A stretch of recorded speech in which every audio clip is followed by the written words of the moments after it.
Ёсць такая легенда. Чалавеку сказалі, каб ён, адыходзячы з хаты, не азіраўся назад, іначе ператворыцца ў слуп солі. Чалавек азірнуўся. Ды як жа не азірнешся, калі родная сядзіба — гэта цэлы свет.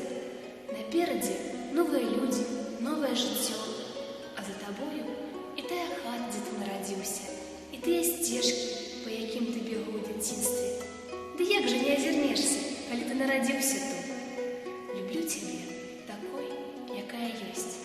Моя зямля, земля бацькоў святая, моя слязінка са святла нам скрозь, мое прычасце, мой святлісты лёс, з табой і паміж бедаў я святая.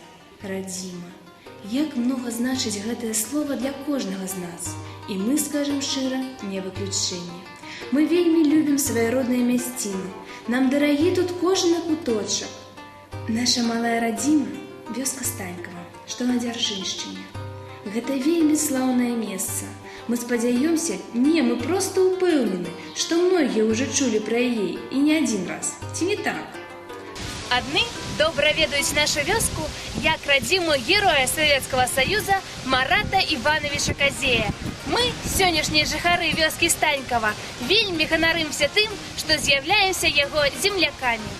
Другія знаёмы з гісторыяй рода Чапскіх, якім Станькава належала з 1772 года. Росквіт мястэчка многія звязваюць з асобай Мірка Чапскага, які нарадзіўся тут у 1828 годзе і які зрабіў бліскучую кар'еру ў расійскай імперыі.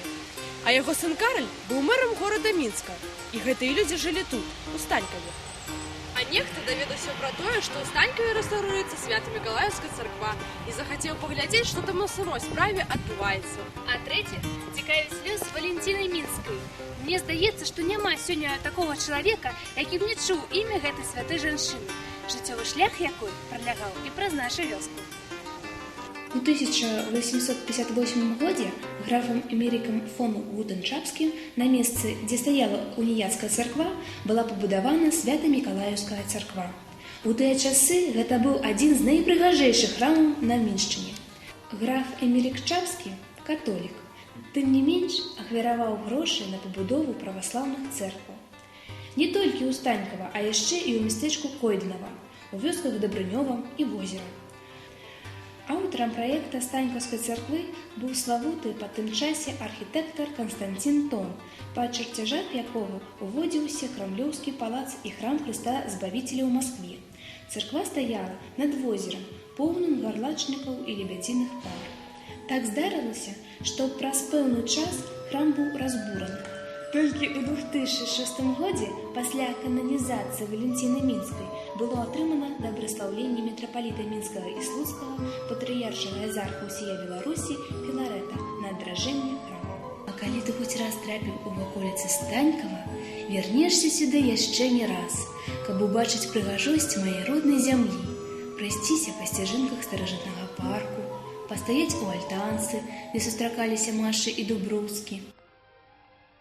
Если когда-нибудь несчастье вас постигнет, обещаетесь ли вы не отвергнуть моей преданности? За вас отдал бы я жизнь. Обещаю. Зазірнуць у глыбіні маляўнічага возера, паслухаць незвычайныя легенды, якія з вялікай ахвоты раскажа амаль кожны карэнны жыхар вёскі. Здаецца, тут кожны камень, кожнае дрэва маюць сваю гісторыю, і ўсе яны пра каханне. Недалёка каля ўваходу ў парк растуць 3 маладыя дрэўцы, іх пасадзілі вучні Станькаўскай сярэдняй школы. А некалі на іх месцы раслі сапраўды незвычайныя дрэвы, на якіх замест кроны вясной зацвіталі карані. Аўтар гэтага дзіва – закаханы садоўнік, які згубіў галаву за маладой графіні. Прайшло шмат гадоў.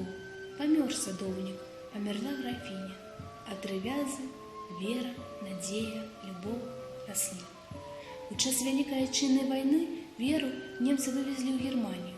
Надзея загінула ў пажары, а любоў яшчэ доўга жыла, была гонарам парку, пакуль не загінула ў 1994 годзе. А старажылы Станькава гавораць, што раз у год ноччу з дна возера даносіцца ціхі звон. Што гэта? А гэта ўжо зусім іншая гісторыя. Жывём мы на гэтай чароўнай зямлі і за штодзённымі клопатамі не заўважаем яе прыгажосці, яе звычайнасці. А так быць не павінна.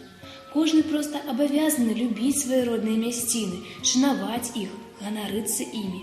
І таму мы заўсёды з вялікай адказнасцю спяваем гімн станькаўскай сярэдняй школы.